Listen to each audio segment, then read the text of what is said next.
গোটা একটা বছরের অপেক্ষার অবসান ঘটিয়ে মা এসেছে তার নিজের বাড়ি। আর তাই তো আজ আমি চলে এসেছিলাম অন্যতম বনেদি বাড়ি চক্রবর্তী বাড়িতে। আর দেখতে পাচ্ছ এখানকার অপরূপ দেবী প্রতিমা যেন চোখ জুড়ানো।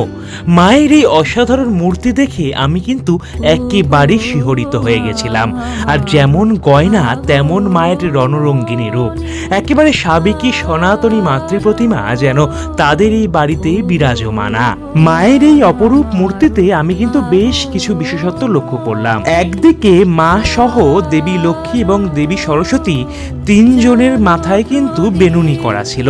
তাছাড়াও এখানে গণেশ আর দেবী সরস্বতী রাখা রয়েছেন মায়ের বাঁদিকে, আর অন্যদিকে কার্তিক আর দেবী লক্ষ্মী। এই বিশেষত্বটা কিন্তু সবচেয়ে উল্লেখযোগ্য। পাশাপাশি এখানে ঘোড়ামুখী সিংহ কিন্তু মায়ের শোভা আরো বর্ধন করছে। তোমাদের যদি এই প্রতিমাটা ভালো লাগে অবশ্যই একবার হলেও ঘুরে এসো।